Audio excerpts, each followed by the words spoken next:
सत श्री अकाल, खमागड़ी। मैं हूं आपके साथ अनन्या चतुर्वेदी और आप देख रहे हैं प्राइम टाइम शो खबरों की खबर।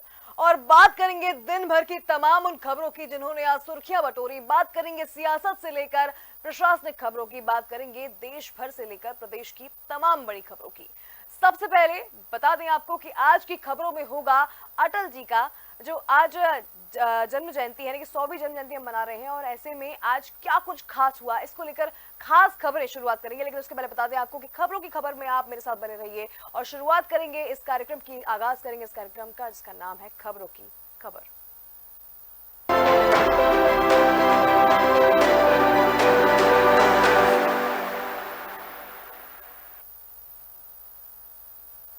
तो जैसा कि मैंने कहा था कि शुरुआत करेंगे आज अटल जी की बात से।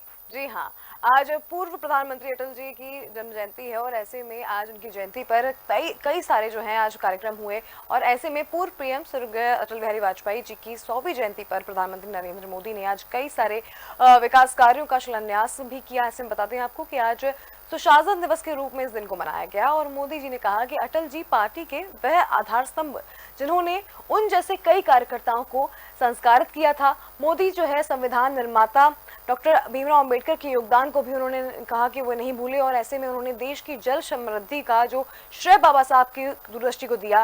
हृदय प्रदेश के प्रमुख पर्यटन स्थल खजुराहो की धरती से जल संरक्षण को लेकर भी बड़ा संदेश पूरी दुनिया को दिया।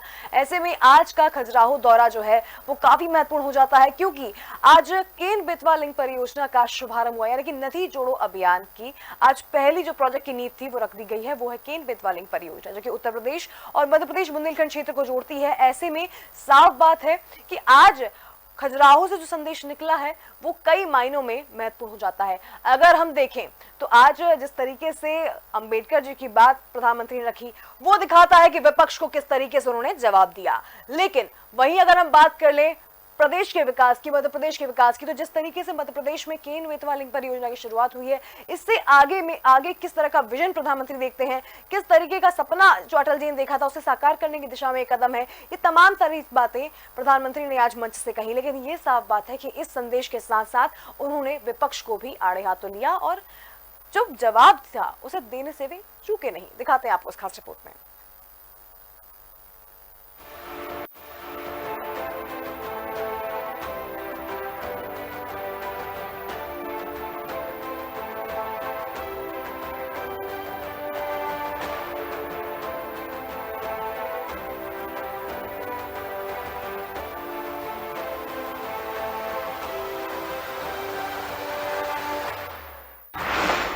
बुंदेलखंड की धरती से मोदी का बड़ा संदेश, अटल जी की जयंती, अंबेडकर का भी स्मरण, मुख्यमंत्री मोहन यादव को बताया कर्मठ, शिवराज सिंह चौहान मामा से हुए भाई, पीएम मोदी के निशाने पर रही कांग्रेस, पूर्व प्रधानमंत्री अटल बिहारी वाजपेयी ने देश की जल समस्या को दूर करने, नदियों के जोड़ने का सपना देखा था। इसे देश की पहली नदी जोड़ परियोजना केन बेतवा लिंक की शुरुआत कर प्रधानमंत्री नरेंद्र मोदी ने पूरा किया। खजुराहो में आयोजित कार्यक्रम में मोदी ने न केवल नदी जोड़ प्रोजेक्ट की आधारशिला रखी बल्कि ओमकारेश्वर में तैयार दुनिया की सबसे बड़ी फ्लोटिंग सौर परियोजना को भी लोकार्पित किया। तो मध्य प्रदेश की 1153 पंचायतों में बनाए जाने वाले अटल ग्राम सुशासन भवन के लिए भी भूमि पूजन किया। पीएम ने पूर्व प्रधानमंत्री स्वर्गीय अटल बिहारी वाजपेयी की 100वीं जयंती पर उनके नाम से एक डाक टिकट व सिक्का जारी करने के साथ ही उन्हें श्रद्धा सुमन अर्पित करते हुए उनकी पुरानी बातों को भी याद किया। अटल जी की जयंती का ये पर्व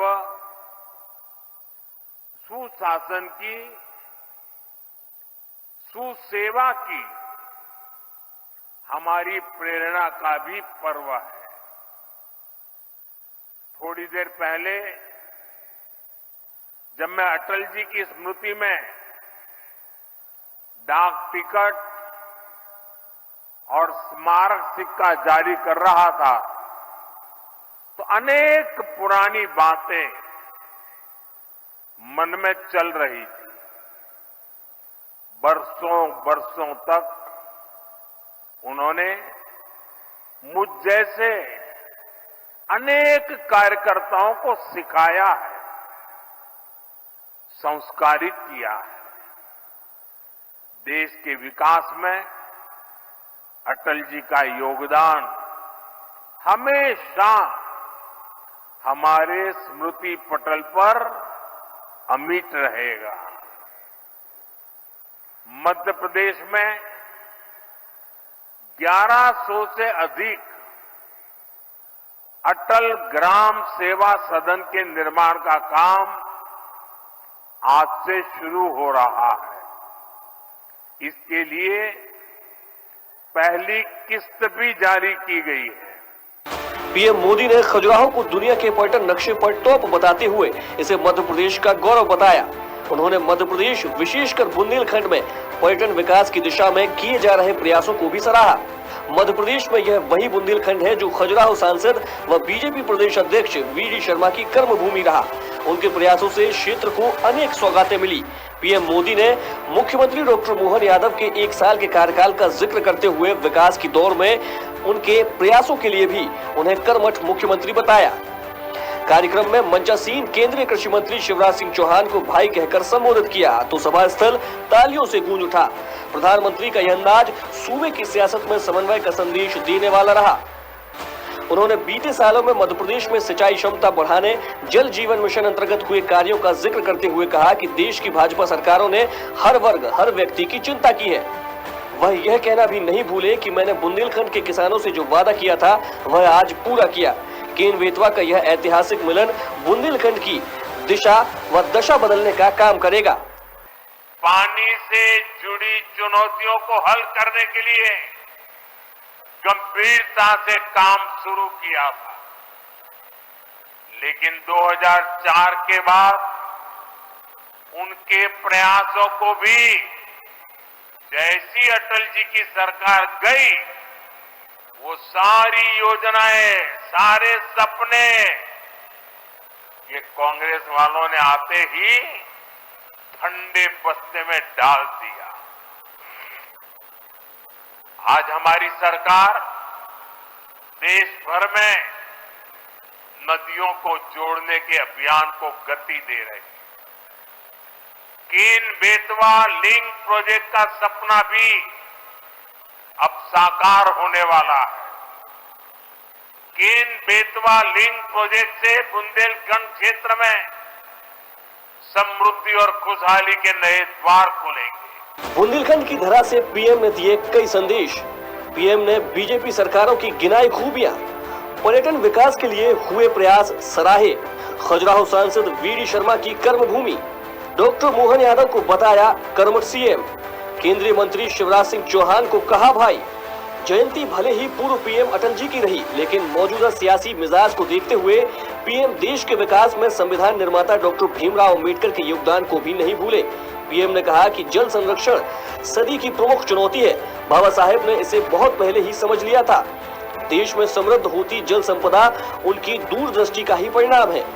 हृदय प्रदेश के बुंदेलखंड अंचल से बाबा साहेब का स्मरण कर मोदी ने समूचे देश को एक बड़ा संदेश दिया तो कांग्रेस पर भी उन्होंने जमकर निशाना साधा। पीएम ने कहा कि कांग्रेस ने अपने कार्यकाल में खुद को सिर्फ शिलान्यास तक ही सीमित रखा। कई परियोजनाएं सालों अटका कर रखी गई। 2014 में मैंने सत्ता संभाली तो 100 से ज्यादा बड़ी सिंचाई परियोजना अधूरी मिली। बीते 75 सालों के कामकाज का मूल्यांकन हो तो भाजपा व गैर भाजपा शासित सरकारों के कामकाज का फर्क साफ नजर आएगा। विकास के, जनहित के, गुड गवर्नेंस के पैरामीटर निकाले जाएं और फिर जरा हिसाब लगाएं कि कांग्रेस सरकारें जहां होती हैं वहां क्या काम होता है, क्या परिणाम होता है। जहां लेफ्ट वालों ने सरकार चलाई, कम्युनिस्टों ने सरकार चलाई, वहां क्या हुआ। जहां परिवारवादी पार्टियों ने सरकार चलाई, वहां क्या हुआ। जहां मिलीजुली सरकारें चली, वहां क्या हुआ। और जहां जहां भाजपा को सरकार चलाने का मौका मिला, वहां क्या हुआ। मैं दावे से कहता हूं, देश में जब जब भाजपा को जहां जहां भी सेवा करने का अवसर मिला है, हमने पुराने सारे रिकॉर्ड तोड़ के जनहित के, जन कल्याण के और विकास के कामों में सफलता पाई। मौका था देश की पहली नदी जोड़ परियोजना केन बेतवा लिंक की शुरुआत का। देश की यह महती योजना मध्य प्रदेश ही नहीं, उत्तर प्रदेश में भी बुंदेलखंड के लिए समृद्धि के द्वार खोलेगी।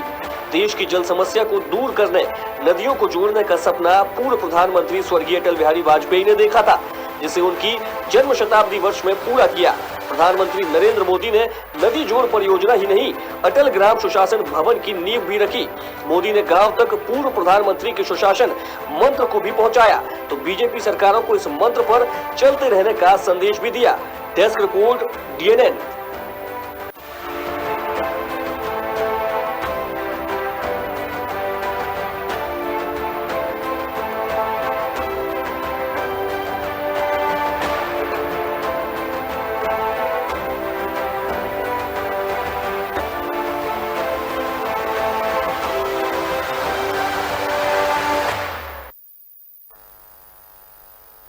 तो आज खजुराहो से काफी संदेश यहाँ गया है विपक्ष को, साथ ही एक संदेश गया है देश को और एक संदेश गया है विकास को। जी हाँ, जहां मध्य प्रदेश के विकास की राह पर चल पड़ा है मध्य प्रदेश और बुंदेलखंड, जहां केन बेतवा लिंक परियोजना की नींव रखा चुकी है और ऐसे में अब आज से जो है इसका काम शुरू हो चुका है, यानी कि अब जल्द ही जो है मध्य प्रदेश और उत्तर प्रदेश के बुंदेलखंड क्षेत्र को मिलने वाला है जो सिंचाई को लेकर परेशान, पानी के लिए परेशान जो समस्याएं थी उससे निजात। अब बढ़ते हैं आगे, बात कर लेते हैं मध्य प्रदेश में नींव ऊर्जा के क्षेत्र में एक महत्वपूर्ण कदम उठाते हुए प्रधानमंत्री नरेंद्र मोदी ने Omkareshwar floating solar power plant का उद्घाटन किया है और यह प्रदेश का पहला ऐसा प्रोजेक्ट है जो सौर ऊर्जा के माध्यम से, यानी कि सोलर एनर्जी के माध्यम से बिजली उत्पादन करेगा।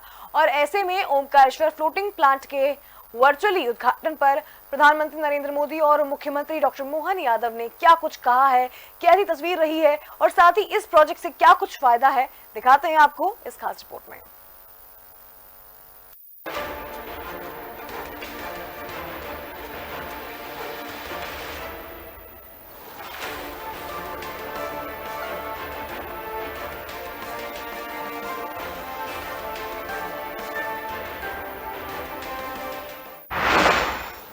देश का सबसे बड़ा floating solar plant, PM Modi ने किया वर्चुअली उद्घाटन। मध्य प्रदेश के ओमकारेश्वर में स्थापित है प्लांट। पानी पर तैरती 518 मेगावाट की पैनल। पूर्व प्रधानमंत्री अटल बिहारी वाजपेयी की 100वीं जयंती पर प्रधानमंत्री मोदी ने छतरपुर खजुराहो से केन बेतवा नदी जोड़ो राष्ट्रीय परियोजना का शिलान्यास किया, तो पीएम ने ओमकारेश्वर सागर बांध के बैक वाटर में बने फ्लोटिंग सोलर पावर परियोजना का भी वर्चुअली उद्घाटन किया। खंडवा जिले के ओमकारेश्वर बांध जलाशय पर यह प्लांट बनाया गया है, जो दुनिया का सबसे बड़ा फ्लोटिंग सोलर प्लांट बताया जा रहा है। इस परियोजना का उद्देश्य सूरज की धूप से बिजली उपलब्ध कराना है। पानी की सतह पर रखे गए सभी पैनल्स को एक साथ जोड़ा गया है। फ्लोटर्स को एक साथ इस तरह से जोड़ा गया है कि पानी के स्तर और पानी में प्रेशर की बढ़ोतरी या कमी होने पर पैनलों को कोई नुकसान न पहुंचे। छतरपुर से प्रधानमंत्री ने ओमकारेश्वर फ्लोटिंग सौर परियोजना देश को समर्पित की। आज भी यहाँ हजारों करोड़ रुपए की विकास परियोजनाओं की शुरुआत हुई है। आज ऐतिहासिक केन बेतवा लिंक परियोजना का दौधन बांध का शिलान्यास भी हुआ है। ओमकारेश्वर फ्लोटिंग सोलर प्लांट, उसका भी लोकार्पण हुआ है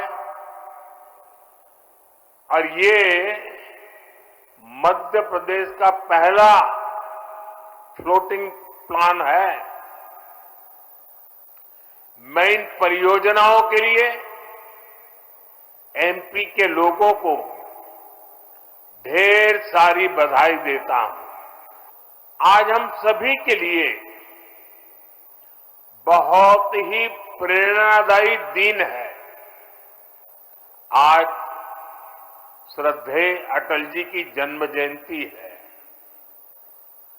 आज भारत रत्न अटल जी के जन्म के 100 साल हो रहे हैं। अटल जी की जयंती का ये पर्व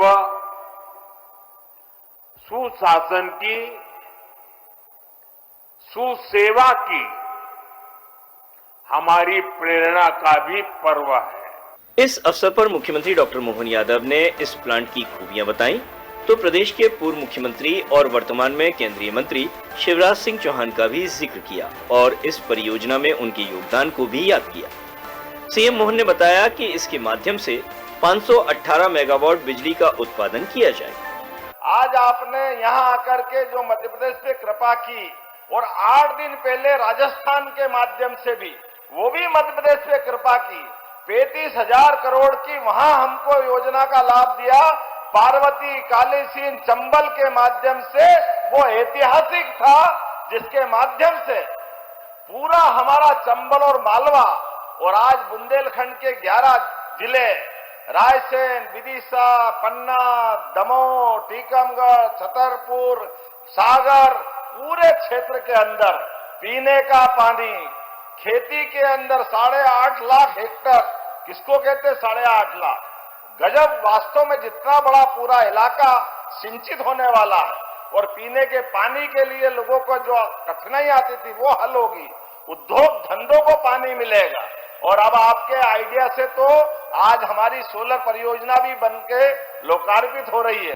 ओंकारेश्वर के अंदर जलराशि बन जाती है तो फ्लोटिंग व्यवस्था के आधार पर सूर्य नवकरणीय ऊर्जा हमको प्राप्त होती, सोलर एनर्जी प्राप्त होती। माननीय शिवराज जी यहाँ बैठे हैं, आपके माध्यम से उस प्रयोग का वहाँ एक बार आज लोकार्पण होने वाला। मैं मान के चलता हूँ कि आज आपका आना कई मामलों में हमको अलग प्रकार से आनंद भी दे रहा है और प्रदेश के लिए 1 साल का मैं माननीय मोदी जी को इसलिए भी धन्यवाद देना चाहता हूँ। आपने अपने आने के बाद शासन के सूत्रों के माध्यम से सुशासन की स्थापना की, गरीब, युवा, महिला, किसान सब वर्गों की चिंता की और लोकतंत्र की भी चिंता की। लोकतंत्र में गरीब परिवार से आकर के, किसान परिवार से आकर के इतने बड़े राज्य का मुख्यमंत्री बन जाए, ये केवल आपके आशीर्वाद से हो सकता है, अन्यथा कभी नहीं हो सकता। ओमकारेश्वर में स्थापित ये परियोजना देशी नहीं बल्कि दुनिया की सबसे बड़ी पानी पर तैरती बिजली उत्पादन परियोजना है। अब तक चीन में सबसे बड़ा फ्लोटिंग सोलर प्लांट बनाया गया है जिसकी क्षमता 320 मेगावाट है। इस परियोजना में ग्रीन एनर्जी के साथ बिजली का उत्पादन हो रहा है। परियोजना से कृषि और उद्योग की उपयोगी भूमि की बचत होगी, साथ ही जल संरक्षण और हरित ऊर्जा उत्पादन से पृथ्वी के तापमान में वृद्धि को रोकने में सहयोग भी मिलेगा।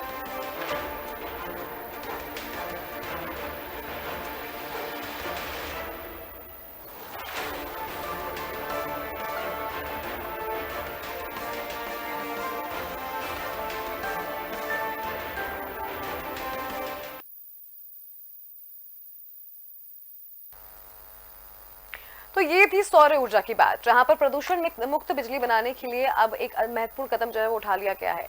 बात कर लेते हैं अगली खबर की, बात कर लेते हैं मध्य प्रदेश के बिल्डर्स व परिवहन विभाग के रिटायर्ड सिपाही के खिलाफ डाले गए आयकर और लोकायुक्त छापों की। जी हां, इसकी कार्रवाई भोपाल से लेकर दिल्ली तक सुर्खियों में है और केंद्र सरकार ने भी इस पर संज्ञान लेते हुए रिपोर्ट तलब की है। छापे के बाद जारी जांच में रोज नए खुलासे हो रहे हैं और ऐसे में इधर राज्य सरकार ने भी छापों के बाद उजागर हुई गड़बड़ियों को लेकर कमान कसने का जो काम है वो किया है। तो क्या है टैक्स चोरी और परिवार की गड़बड़ी और क्या ये गड़बड़ियां खत्म होंगी, दिखाते हैं आपको इस खास रिपोर्ट में।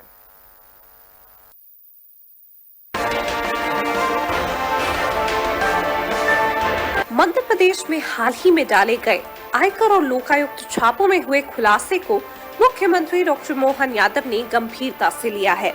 उन्होंने अपनी प्रतिक्रिया में कहा कि भ्रष्टाचार को लेकर सरकार की नीति जीरो टॉलरेंस वाली है। इस मामले में हर स्तर पर कड़ी कार्रवाई होगी। इसके बाद मध्य प्रदेश ग्राम एवं नगर निवेश विभाग ने राजधानी के 32 हेक्टेयर वाले सेंट्रल पार्क प्रोजेक्ट को दी गई अनुमतियों पर रोक लगा दी है। यही नहीं, मंडीदीप से इंदौर को जोड़ने वाले भोपाल की पश्चिमी बाईपास सड़क परियोजना भी खटाई में पड़ गई है। 41 किलोमीटर लंबी इस परियोजना को लेकर जो क्षेत्र चिन्हित किए गए, उनमें ज्यादातर जमीन नेताओं और अफसरों की होने के आरोप है।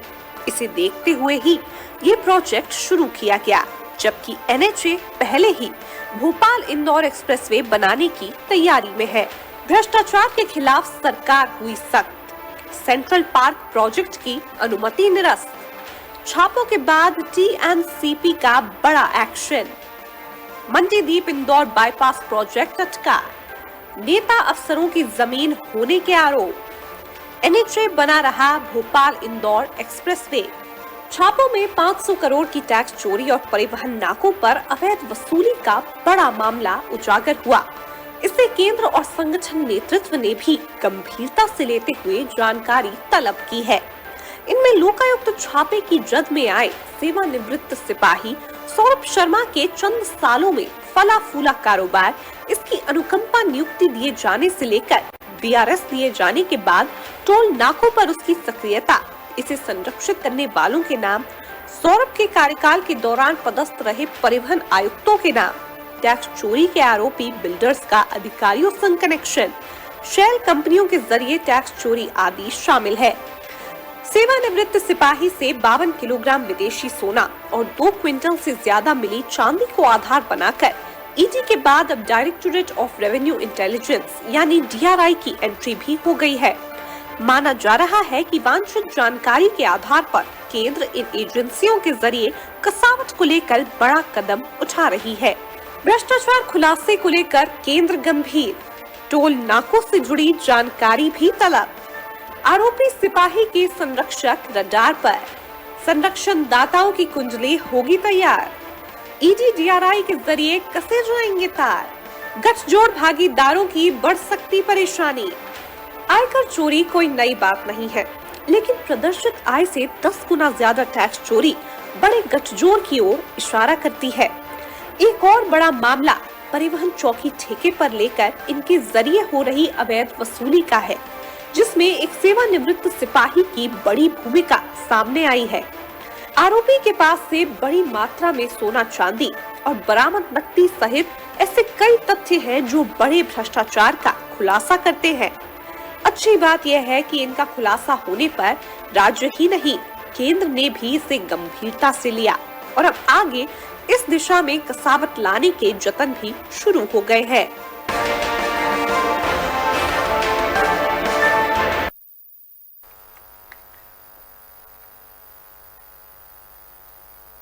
तो चलिए बात कर लेते हैं अब अगली खबर की।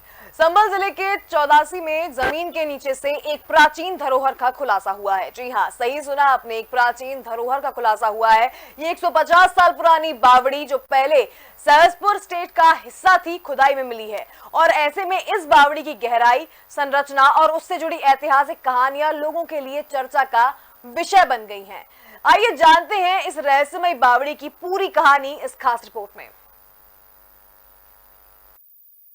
संभल के चदोसी में प्राचीन धरोहर का खुलासा, जमीन के भीतर मिली सैकड़ों साल पुरानी बावड़ी, सहसपुर स्टेट का हिस्सा थी बावड़ी। बावड़ी में ठहरा करती थी सेना। चदोसी के लक्ष्मणगंज इलाके में 21 दिसंबर को हुई खुदाई के दौरान एक प्राचीन बावड़ी का पता चला। 10 फीट नीचे से शुरू होने वाली इस बावड़ी की गहराई करीब 30 फीट तक आकी जा रही है। बावड़ी के अंदर पक्की सीढ़ियां, सुरंग और कमरे मिले हैं। माना जा रहा है कि सुरंग राधा कृष्ण मंदिर तक जाती है, जो अब खंडहर बन चुका है। इस बावड़ी का इतिहास रानी सुरेंद्रबाला और सहसपुर स्टेट से जुड़ा है। यह बावड़ी सैनिकों और यात्रियों के ठहरने के लिए बनाई गई थी। समय के साथ यह अतिक्रमण और मिट्टी के नीचे दब गई, लेकिन अब इसकी खुदाई हो रही है और इसे संरक्षित करने की योजना बनाई जा रही है। संभल के चदोसी में मिली 150 साल पुरानी बावड़ी, 10 फीट नीचे से शुरू 30 फीट गहरी बावड़ी। बावड़ी में सुरंग और कमरे मिले। 1857 में सैनिकों और यात्रियों के लिए हुआ करती थी इस्तेमाल। डीएम बोले पुरातत्व विभाग को संरक्षित करने सिफारिश करेंगे। वहीं सनातन सेवक संघ के प्रांत प्रमुख कौशल किशोर ने कहा कि बावड़ी हमारे इतिहास का हिस्सा है।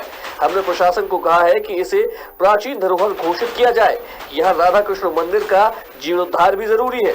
वहीं डीएम राजेंद्र पेंसिया ने कहा कि यह एक प्राचीन धरोहर है। बावड़ी की पूरी खुदाई और सर्वे के बाद इसे संरक्षित किया जाएगा। अगर जरूरत पड़ी तो ASI को भी शामिल किया जाएगा।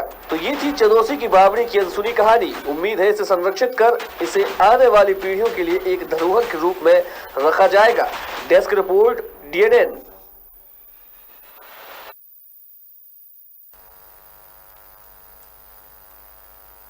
तो बिल्कुल ये बावड़ी जो है वो 150 साल पुरानी बताई जा रही है और इसको निकलने के बाद से लगातार ये चर्चा का विषय बनी हुई है। अब देखना ये है कि आगे क्या कुछ होता है।